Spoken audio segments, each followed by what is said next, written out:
Wherefore, my beloved brethren, I know that ye shall have followed the Son, with full purpose of heart, acting no hypocrisy and no deception before God, but with real intent, repenting of your sins, witnessing unto the Father that ye are willing to take upon you the name of Christ by baptism, yea, by following your Lord and your Savior down into the water, according to his word. Behold, then shall you receive the Holy Ghost. Yea, then cometh the baptism of fire and of the Holy Ghost. And then can ye speak with tongues of angels, and shout praises unto the Holy One of Israel. 2 Nephi 31:13. Hello, and welcome to Guided by the Iron Rod. I'm Thurl Jessup, and we are continuing the 24-part series, Plan of Salvation. These are not just scriptures. We study them to prepare our hearts, to strengthen our faith, build our testimonies, and to find courage in our walk before God, wherever we may be. If you're new to this series, I recommend starting at the beginning. I'll leave a link to the Plan of Salvation playlist in the description so you can catch up easily. If you know someone who could benefit from this, please share it, and don't forget to like, subscribe, and tap the bell to stay updated. Section 6, The First Principles and Ordinances. Part 12, Baptism and the Holy Ghost. When Nicodemus came to Jesus by night, he came seeking to understand things that could not be learned by sight or intellect alone. The Savior told him plainly, "Except a man be born of water and of the Spirit, he cannot enter into the kingdom of God." John 3:5. That declaration defines the covenant gateway to eternal life, the twin ordinances of baptism and the gift of the Holy Ghost. To be born of water is to enter into a covenant relationship with Jesus Christ through the ordinance of baptism by immersion, performed by one holding proper priesthood authority. To be born of the Spirit is to receive the constant companionship and sanctifying power of the Holy Ghost, who cleanses, guides, comforts, and seals the covenant that baptism begins. These two are inseparable, as the Savior himself demonstrated when he was baptized to fulfill all righteousness. 2 Nephi 31:5-6 and Matthew 3:15. One must both enter the water and receive the Spirit. The Covenant of Baptism. At the Waters of Mormon, Alma taught the people what it meant to enter into the covenant of baptism. He asked, As ye are desirous to come unto the fold of God, and to be called his people, what have you against being baptized in the name of the Lord? He explained that baptism signifies a willingness to bear one another's burdens, to mourn for those that mourn, and to stand as a witness of God at all times and in all things. Mosiah 18:8-10. The ordinance was more than symbolic cleansing. It was the formal beginning of a covenant life, sealed by faith and confirmed by the Spirit. Through this sacred covenant, we promise to take upon ourselves the name of Christ, to keep his commandments, and to serve him to the end. In return, God promises forgiveness and companionship of the Holy Ghost and ultimately eternal life.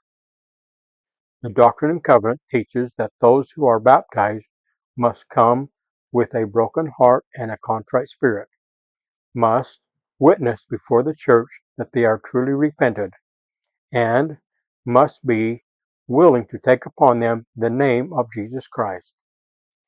Doctrine and Covenants 20:37. This humility and willingness to change are essential.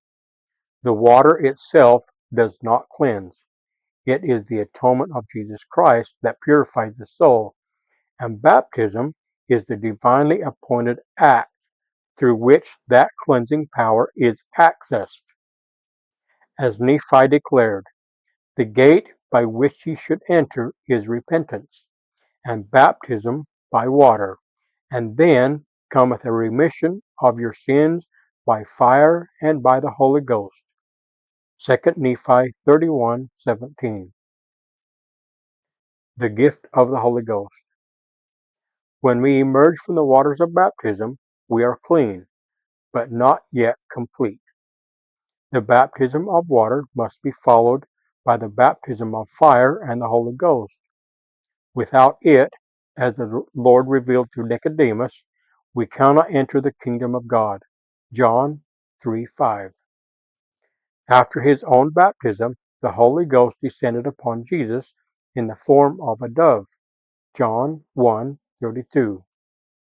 That manifestation symbolized the approval of the Father and the sanctifying presence of the Spirit.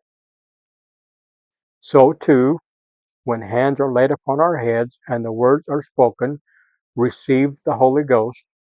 See Acts 8:17 and 3 Nephi 18:36-37. We are invited into the same companionship that guided the Savior throughout his ministry. The Holy Ghost has many roles. He is the Comforter, sent to bring peace to the brokenhearted. John 14:26-27. He is the Teacher, who brings all things to our remembrance and reveals truth. John 14:26. And Moroni 10:5. He is the Sanctifier, purifying the heart as we yield to the enticings of the Spirit and put off the natural man. Mosiah 3:19. His influence is not fleeting emotion. It is divine partnership.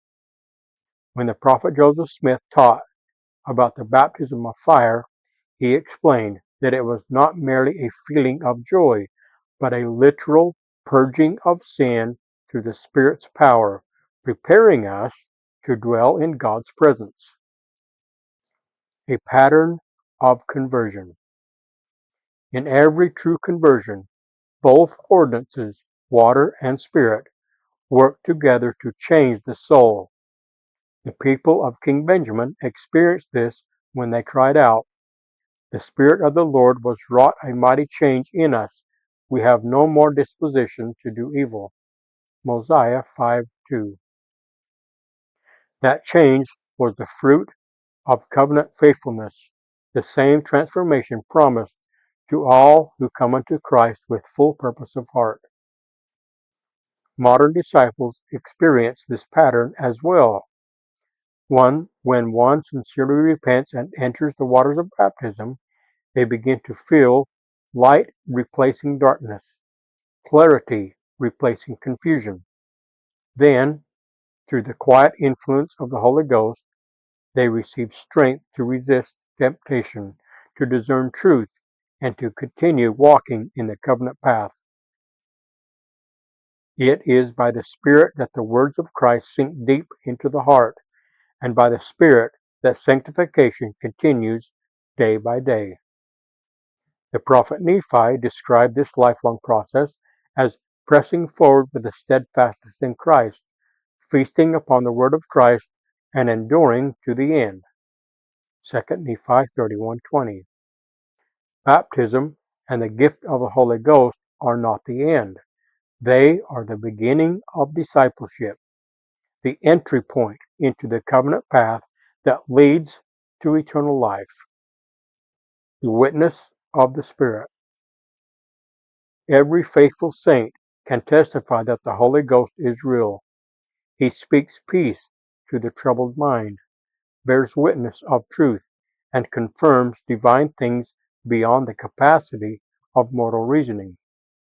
When the Spirit whispers forgiveness after baptism, that assurance is more powerful than any earthly evidence. As the Lord promised, "He that believeth on the Son hath everlasting life." Joseph Smith translation, John 3:36. Baptism, then, is not merely a ceremony. It is rebirth. and the Holy Ghost is not merely influence, it is divine companionship. Together, they constitute the gate of entrance into the kingdom of God. As we keep the covenants made at baptism and live worthy of the Spirit's constant presence, we move ever closer to the Savior himself. To be born of water and of the Spirit is to begin anew, to lay aside the old life and walk in the light of Christ. It is to live each day as though standing again in the waters of Mormon, declaring before God and his children, "Here am I will serve thee." For a more detailed study of the first principles of the gospel, see my playlist, First Principles of the Gospel. The link is in the description.